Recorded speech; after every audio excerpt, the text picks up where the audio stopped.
Yeah.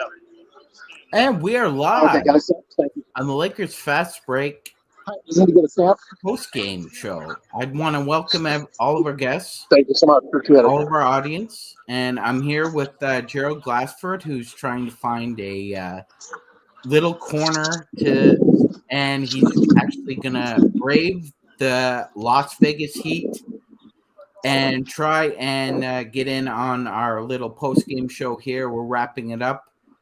The Lakers defeat the Charlotte Hornets 93-75. Overall, a great effort from the squad. Colin Castleton played his steady game. A few standouts, obviously, Jalen Hood, Schifino, Demoy Hodge, and Maxwell Lewis all decided to play their best games as Lakers so far during the Summer League. All-around effort, 5 players found themselves in double figures.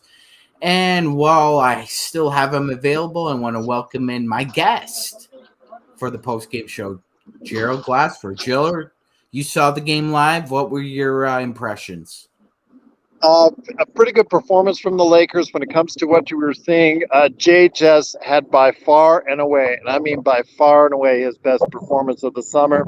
Looked more comfortable. Actually hit some shots from the outside. Just excellent passing from him. Still working on the drives and issues there, and the athleticism issues, but otherwise he looked really, really good. Of course, Laker Tom's favorite center now, all time in the league, ahead of Kareem now, who's Colin Castleton.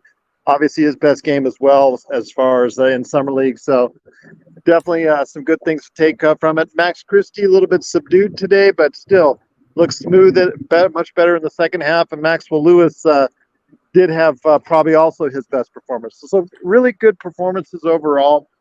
Defense looked a little bit more in tune. Looks like they've been working on it in practice. So absolutely looked really good from there, from my standpoint. Yeah. Yeah, absolutely, Gerald. I mean, the first half was a bit of a struggle for Christie, but that third quarter, it was just contributions from everybody. They barnstormed the Hornets. Agreed. Stone, I was with Stone Hansen and Cooper, I believe, from the Upside Swings NBA Draft podcast. Got a chance to finally meet Stone in person, so I was really psyched about that. I know hopefully Rafael Barlow is making his way here. Hopefully he's going to be able to see him here in a few. I know there's Victor's second game coming up here in a little bit. Passed by Bobby Marks. It's happening here, my friend. It's happening here in Vegas. Yes, absolutely, Gerald. And I just want to give a shout out to Demoy Hodge. Looked really good. Really limited size, but it's going to be hard for him to find a way in the league, MagicMan. But he looked pretty smooth, especially on his outside jumper. I like it. I really like it. Yeah, you know what, Gerald? That may be the case, but I would really love to see the Lakers to try and find a way, just to keep him on that two-way as long as possible. He really showed a skill I didn't see in any of the vids I saw. While Alex Fudge was fighting for position down low, he asked him to come up to set a screen for him. And it turned into Moses parting the Red Sea. I didn't know he could do that. So that's another skill. Hopefully that Handy and South Bay can learn to develop more, because if his shooting stroke is on like this, Gerald, it's gonna be hard not for the Lakers not to bring him up for 45 or 50 games. Looked really good. Again, JHS shaking off a lot of that rust, a lot of those things that have been plaguing him throughout the summer league. Looked a lot better. Again, still going to be hard for him to separate, but he's got to find. And as I was talking to Stone about this, he has to find a game similar to what we see already with D'Angelo Russell, where D'Angelo's not going to blow by anybody, but he has to find his spots and his way to slither around people, and he found that today, and it was really good to watch. Somebody had to remind me that Brandon Miller, the number 2 pick, was out there on the floor, because he was actually invisible for the first 3.5 quarters. It seemingly nobody was talking about him. He was just not doing much out there, so I don't know if he was disinterested or whatnot. But right again, When it comes to the Lakers, though, a pretty good performance today. I liked what I saw, and I'm hoping again we can see continued growth from them.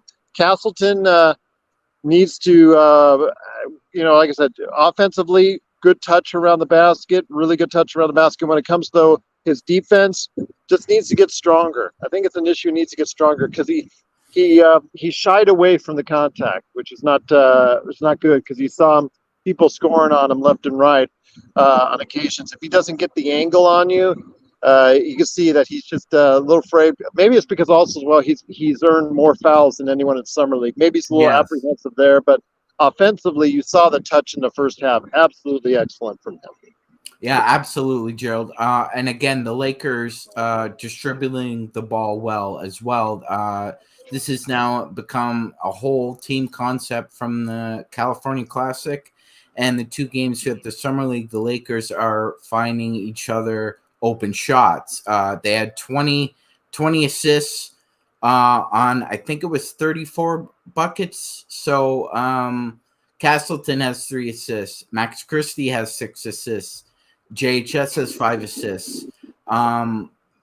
These guys are really playing fundamentally well, Gerald. It seems like there's, and like you and Joe said, maybe this was an opportunity for Max Christie to extend his play a little bit, get some more run, because you saw it today. He wasn't discouraged by his shot was just coming up short, but in that third quarter, he just found a way to get others involved and got himself going a little bit. So that was a nice performance by him in the second half. Well, I'm going to tell you right now, my friend, the best thing about Max Christie today wasn't during the game. Best thing about Max Christie is the fact that he was out there first before in warm-ups. He was also first out there at halftime, working on shots, working on his free throws, working on his skills. That, to me, is the most impressive. When you're first there and you're last to leave, like he was also as well, those are things that are impressive me. And I'm just very intrigued by seeing what he can do if he's given the opportunity to be the backups off guard for the Lakers. What's up to the chat, the best Lakers chat room that's out there right here at the Lakers Fast Break. You guys are awesome. Truly appreciate it. Thomas and Max, the first time I've been here in a couple of years. Obviously with the T-Mobile Arena here is much better, much nicer. You come back here, this thing hasn't aged well. Still smells like marijuana and urine, and unfortunately that's a bad combination, my friend. But overall, NBA has done a great job of trying to go ahead and promote this. They had the NBA Con this weekend, which I know it went over well for the first time they're doing it. Laker Con, we got to do that next. But I really think that so far from what I saw from the Lakers today, really sound. And then I think it's just the fact that they've got reps, they practice. I think the fact that they started sooner because they had those 2 games at the California Classic, I really think that it's worked out a lot better. And you're starting to see that. And now they're going to have more games because they're 2-0 here in Vegas. There's a possibility they can go far in the Summer League playoffs because of it. Yeah, absolutely. But Gerald, Brandon Miller wasn't the only player struggling from deep today. Cole Swider had his worst game of the Summer League so far, both in the California Classic and now the Summer League. He was source of a lot of conversation here in the arena, and not much of it was good. Yeah. Unfortunately, with Cole, again, if he's not hot, what else does he bring to the table for you? And we saw that today. And I think Cole Swider, again, the team is not intending to go ahead and sign 15 players. So he looks like he's going to be the odd man out. And whether or not he gets picked up by anyone else, I'm not sure. I mean, you saw Matt Ryan. Matt Ryan's a little bit bigger, a little bit more athletic than a version of Cole Swider, and he's barely hanging on to the league. So what does that say about Cole Swider? Yeah, it looked like he was hanging on today. It looked like his time might be up as far as the Lakers are concerned, Gerald. And if he's struggled mightily this far, it's going to be hard for him to catch on anywhere else because, like you said, his only mutable skill in the NBA is shooting, and if he can't shoot, then that roster spot is going to be left for somebody who can do it better than he can. So, unfortunately, we've got 2 games left. Swider needs to basically. No, well, hold on. We might have more if the Lakers go all the way, my friend. Yeah, that could be. I meant 4 games in the qualifying. Yeah, round. I mean, Friday is their last scheduled game, but if they actually continue to win, they're going to have another at least 1 or 2 weekend games, even more. Hey, I mean, they doubled up the win total, Gerald. So, I mean, in 2017, they were 1-2 during the 3-game qualifying play, and they ended up winning 5 straight. Went 6-2, won the Summer League title. We're getting a little ahead of ourselves right now. We've got Boston coming up on Wednesday, and even if it is a Summer League game, let's take a big giant crap on them and their team right now, because I don't see anybody on their Summer League team being able to slow down Colin Castleton. I know McGowan's is someone that Stone is still, high on. So we'll see. Miller, just again, very disappointing. But yeah, that's Joe, a great. I know you're in the chat, question, Joe. Devotion. Where is Joe? Joe's in the chat. He's unavailable Joe's today. commenting on the I know. the city of Las Vegas. Joe, the Thomas and Mack is old. The rest of Vegas is nice and fresh and new. Go visit the Strip. When you come to T&M, we're talking about a building that was made, I think, in the 80s, if I'm not mistaken. Yeah, it's not aged well here at the Thomas and Mack, but you go on the Strip, a lot of great things, a lot of nice things, and it is a great place for children. So kiss my butt on that one. Yeah, and you know what? I said that, and I meant that too. Well, there you go, Sorrow. You got your answer. Yeah. By the way, I'm still on the record. Vegas is still better than the city of New York. I don't care what you say. The smell of urine and marijuana is worse in New York City than anywhere else on the planet Earth. I don't want to hear any debate about that. And as we mosey along, Gerald, another standout for the Lakers was the activity of Fudge. Still on an Exhibit 10. Do you see any future for him in South Bay? The thing is, though, with him, very athletic. I know Stone is also high on him, but the only thing is he really does not have an offensive game.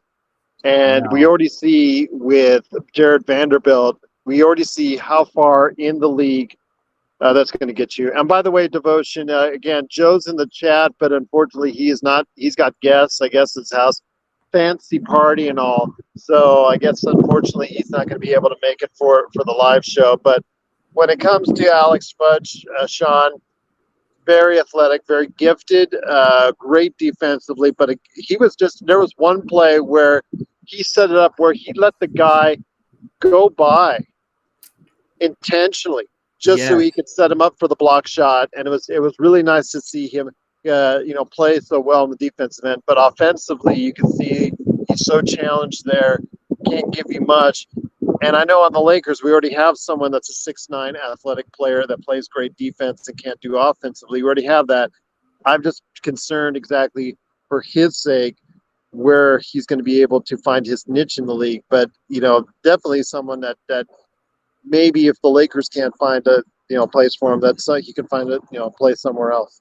And Gerald, it was interesting. I thought Maxwell Lewis played his best defensive game as a Laker and really showed his. Well, yeah, late in that potential. fourth quarter.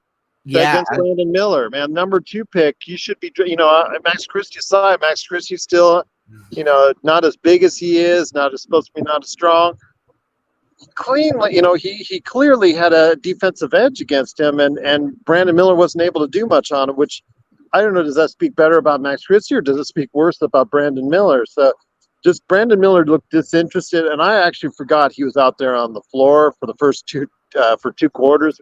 Stone and I were talking about, is Miller still out in the court? And he's like, oh yeah, there he is. So it's like, it was just very disappointing effort from him.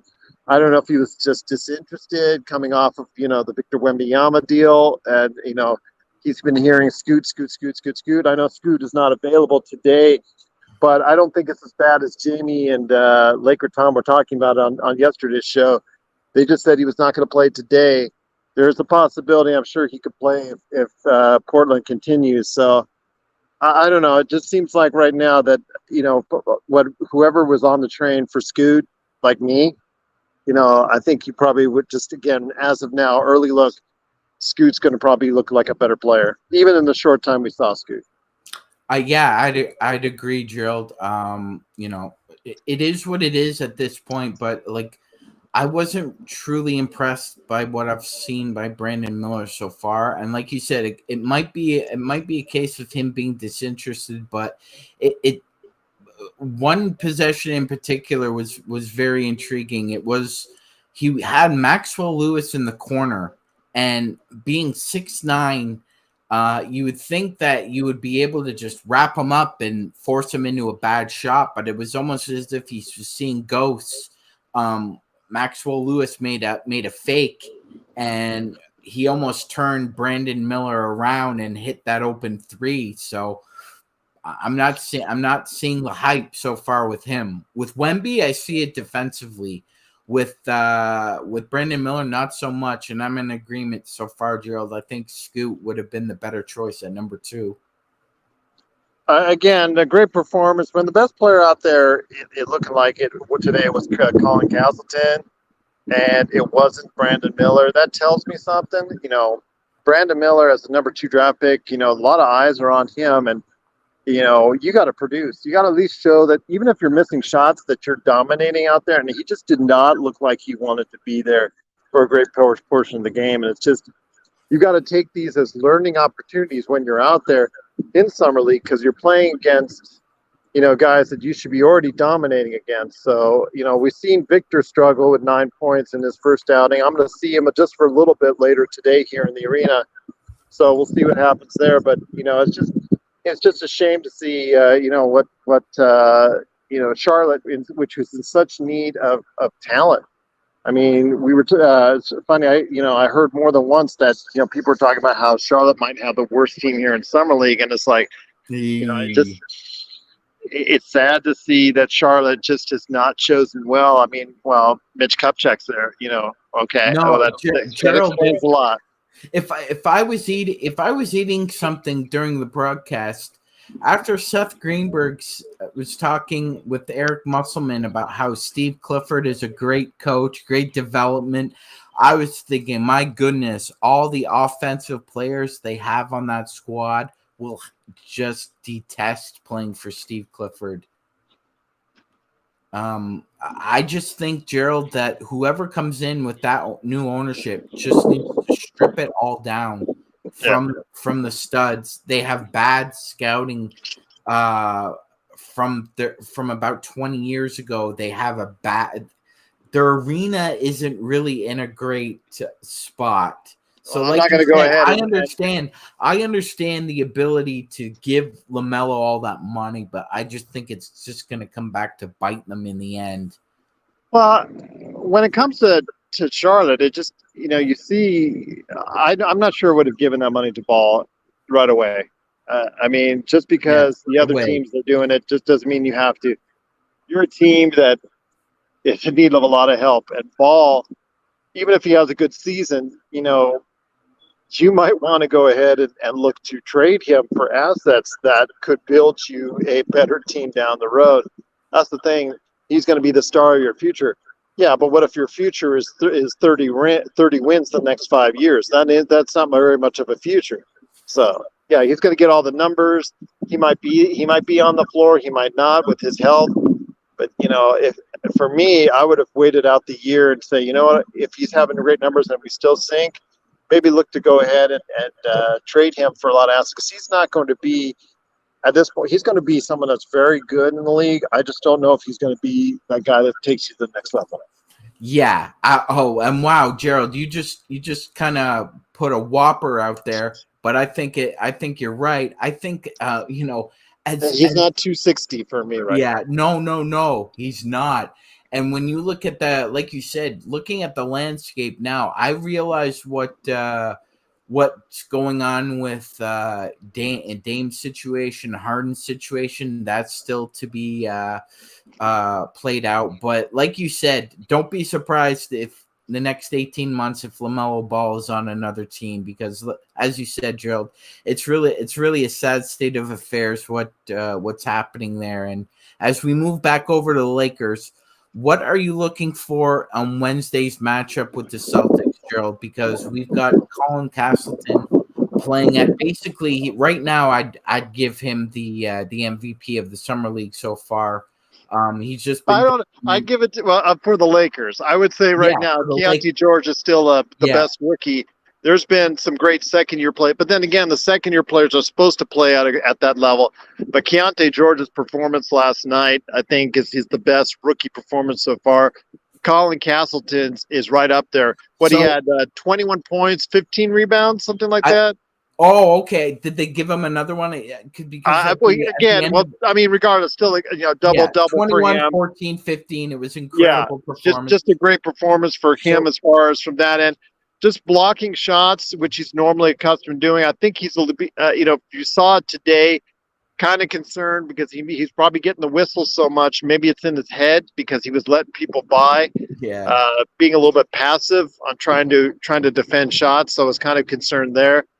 But outside of that, you really can't nitpick too much in his game because he was inside the key. He was really money, and it was really good to see. The only thing, though, I will say about him, he is a little bit mechanical. He tried 2 drives. He tried to drive, and it was so slow. I think you and I could have gone down the aisle and could have gone down the rows and blocked the shot. And of course, he got a block by Kai Jones. And then he tried to turn around that again took like a half hour to do, and yes, he got it blocked out. So he's got to work on some things a little bit quicker with his decisions. And of course, he's a 6'11" guy. He's going to be a little bit slow regardless. But when he's in the lane and he doesn't have to think, and he just goes ahead and puts up the floater, puts up the touch. He's got some nice touch around the basket. It's just when he has to try and create, and also some great inside passing too. He had some great from the free throw line. He had a couple good passes there. Again, some great things I saw from him. It's just got to work on other areas of his game and make better decisions overall. But still, just a good performance from him today. Absolutely, Gerald. He really does have a nice soft touch. That's really something that can't be taught in basketball. You either have it or you don't. And he really does. He really has so many attributable skills in the low post. And as he said, I'm learning a little bit more every day. It was nice to see a lot of maturity from Castleton and Max Christie's interview at the end with Sedano, because Sedano can be a hard ass at times. Like if he really wants an answer to a question, I thought both those guys showed a lot of maturity. Gerald, before we head out, the NBA finally, drip by drip, released the details for the NBA Cup. So here are the details. All 30 teams will be participating in the NBA Cup. Whether they like it or not? Yes, there will be 6 divisions, if you will. The Lakers find themselves in Western Division Group A, Gerald. That is the Los Angeles Lakers, the Los Angeles Clippers, the Phoenix Suns, the Memphis Grizzlies, the Portland Trail Blazers, and the Utah Jazz. The Lakers will be playing the Suns, the Grizzlies, the Jazz, and the Blazers all once. The tournament will be from November 7th to December 9th, Gerald.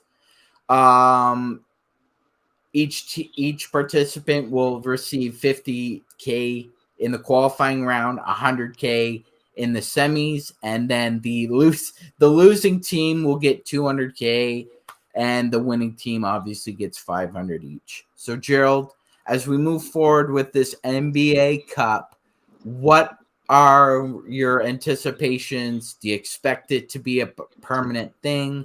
Do you think it'll be a one-off? What are your thoughts on the NBA Cup? Honestly, Yes. I honestly think because of the prospect of having an extra game that won't count anything as far as stats or in the That's record books, I have a feeling that you're going to see some teams load manage, and you're going to see some teams intentionally trying to get out of there early, especially winning teams. If I was a yes. winning team, I wouldn't want to deal with it, especially going to Las Vegas. As far as that's concerned, as much as I love Las Vegas, in the middle of the season, dragging my team over there for a contrived tournament for TV is going to be a hard sell for some of these guys. For you mean what, for a half a million for them? That's like chump change. After taxes, that's like $30. So I will tell you, it's for the, you will probably see some of these teams that are in winning situations probably just say, you know what, we're going to rest some of our guys. We don't want to go ahead and fly over to Las Vegas. We just want to go ahead and chill. And if it means losing out one or two games, so be it. Yeah, that's what I think is going to end up happening, Gerald. I mean, just moving forward, in as far as Group A is concerned, I don't expect a lot of competitive play, shall we say? Well, and if somebody gets hurt, The if somebody Jazz. gets hurt, Magic Man, especially in that championship game or Oh the my goodness. championship game, then really a lot is going to be said about that as far as the league. People are going to really poop on it. Yeah, absolutely, Gerald. That will be a key. If unfortunately injuries are just a part of this game, but if it Uh, happens to be let me just say to PMC petting my cat. Thank you so much for the email. By the way, I was truly touched by it. I am not in the sphere. If you want to see the sphere, it's right below on the channel. I took the first few minutes of it. Yeah, that's generated over 15,000 views on as far as the channels on both my channels, which I'm very grateful for. But I am actually right next to the Thomas and Mack Arena. I'm in the shaded part. The only shaded part is like 95 in the shade, like 110 outside. Uh, Looking for right here. I'll give everybody a pan around. Before you head on out, I'll probably go back inside and just to show people what it looks like. If you want to, if absolutely. that's okay. But I Yep, won't be let's able to do it. hear you as soon as I get back inside. Let everybody know I couldn't hear Magic Man on playback. Playback.tv/Lakers Fast Break. I couldn't hear Magic Man to start the show. That's why I'm out here now. For you guys, it doesn't matter in 100-degree heat. I'm here for you. Roy, Devotion, Deep Purple, everybody out there, Blue, even you, Joe, so many people out there. I'm really doing it for you guys as far as doing this. I really want to get a chance to see Stone. I got a chance to meet Stone. That I was really happy to go ahead and do that.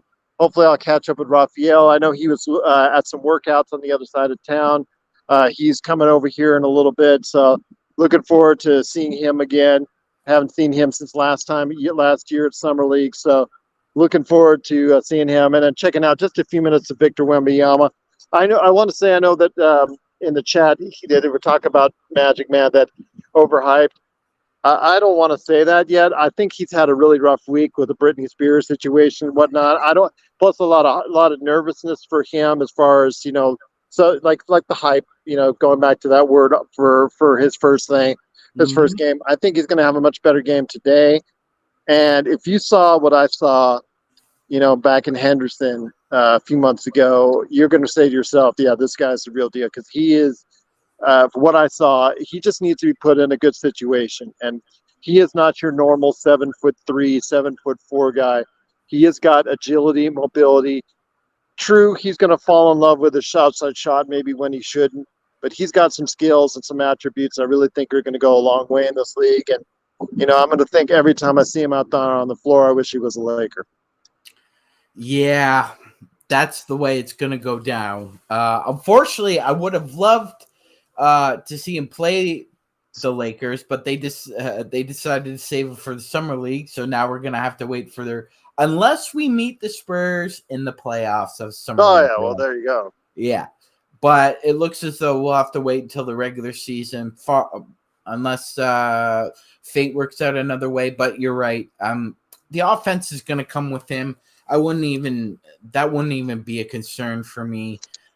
He's So I just got my stamp to get back into the arena. So it's, of course, the NBA Summer League team. well, go It's so back in funny because I don't want you to suffer heat stroke right now. tell me about it. Well, I'm gonna go back inside here a minute. I gotta tell you guys those stories. It's just like, okay, you go online to buy tickets, and it's like a $45 ticket. Okay, for all these games, that's not great, but it's all right. We'll deal with it. Then they slap on $30 in taxes and convenience fees. So it's like 75, 78. I know that's what Stone had to pay. I'm like, screw that. I'll come down here. You come down here, go to UNLV tickets. You walk right up. It's still what, $15, $17 over cover charge with due to convenience fees. And it said it was sold out today. It's not sold out today. It's not sold out. So Now, yeah. do they allow you to bring in your own water bottles, or is No, they've got it right there. Of course they want your money, man. Hush on that. You shills, you nothing but corporate. You won't even allow people to bring in their own water bottles. No, I had to drink. My liter bottle. I drank it. I had to finish it before came in, and then I know Stone and his friend had to walk from the hotel, and the first thing that they got when they came in, Cooper from the Upside Swings NBA Draft podcast, they had to absolutely run to the snack bar to get a water because it's just, it's hot out here. It's a ball above 100. Like I said, I'm in the shade and I'm still sweating like a you know what. So I'm going to go ahead and head back inside, but please stay on the air as you close things out. I want to give everybody a feel. Like I said, when we were going on the air, I was walking by Bobby Marks. I thought Bobby Marks would be taller, but he's not. That was kind of weird, but yeah. Otherwise, you've seen the action here in Summer League, and hopefully I can give you guys a shot of the concourse before we leave. I'm on my way up there now. Gerald, before you head back inside, Roy I had can a quick still hear question. you, man. I can still hear you. Go ahead. Roy had a quick question. Is there a military discount today? Yes, there is. Roy, tell Roy there is military discounts. Actually, I'm walking by the ticket center now. Let me go ahead there, but there is a military discount. There is a UNLV student discount. I would not buy it online, Roy, especially for the rest of the time, because Sunday is usually the getaway day for a lot of the NBA guys. They usually leave today, like Stone's leaving tomorrow. So there will be availability on tickets throughout the rest of the time. So come on down here. You'll save yourself some money by actually buying it here, even though there is still convenience fees. I don't know whose convenience it is, but whatnot. There's still a ton of scalpers right over here, as you can see. They're right here under the canopy. They're waiting to see if they can sell their tickets. But yeah, just to give everyone a heads up, if they plan on coming down here, adult is 62, juniors 49, seniors 49, military with ID and teacher with ID is 57. Just to give you a heads up. Deals. Yeah, so that's about $5 off. So. All right, Gerald, you almost back inside? Well, I'm going to go up these stairs. One thing, like I said, this Thomas and Mack is antiquated, so it's got this long flight of stairs you have to suffer through. So, actually, I'm going to go up the escalator. Old man needs to go up the escalator. Is there an escalator still working? Let me see if it's working. Oh, sorry, guys. We'll take the escalator to success. Joe can take the stairs. No, of course the escalator up is not working, so they want you to suffer. Escalator going down works. Escalator going up doesn't. In true T&M fashion. So. Yeah, 110 escalator's not working. It's like going to McDonald's and knowing that the Frosty machine is broken. What's so funny though is there's this guy about 6 rows, 7 rows. He's just like screaming something at the Charlotte bench. No one could hear him. He had that kind of voice. He's like screaming at the top of his lungs. Still no one could hear him. So it's kind of weird how it worked out. I'm just going to go find an open space and chill for the rest of the couple hours. And please, as I'm out of gas going up those stairs. Hydrate. Going in. Actually, let me just go in right now and give you guys a look as I'm heading in Summer League. Thank you. Heading in now. I'm sorry. My Gerald is heading into the belly of the beast at the Thomas Mack Pavilion. Oh, yes, I'm going off for some reason. All right, hold on. I got the checking me in as security. Hold on. Sorry, live stream. Yeah, this is live, ladies and gentlemen. We are live. Gerald is going to get patted down by Thomas Mack is going to send me out. Security. Going back in. Actually, man, all right. So I'm looking for a seat here. It's general admission, so I can pretty much grab anywhere on the upper part. But it's great to talk to everybody. Hope everybody has a great rest of their weekend. We're going to do a show on Monday. Yes, we will. We'll be doing a show. Me, my friend. All right. Yeah, I think I'm going to head in. I'm going to see if I can connect with Rafael Barlow. Check out Victor's performance here later today, and hopefully I'll have a lot of good news to report come tomorrow. All right. Have a good time. Safe trip home, and we'll talk to you later. Yeah, it's getting loud here, man. I wishing you all the best, my friend. Thank you. So as we say goodbye to Gerald Glassford, I want to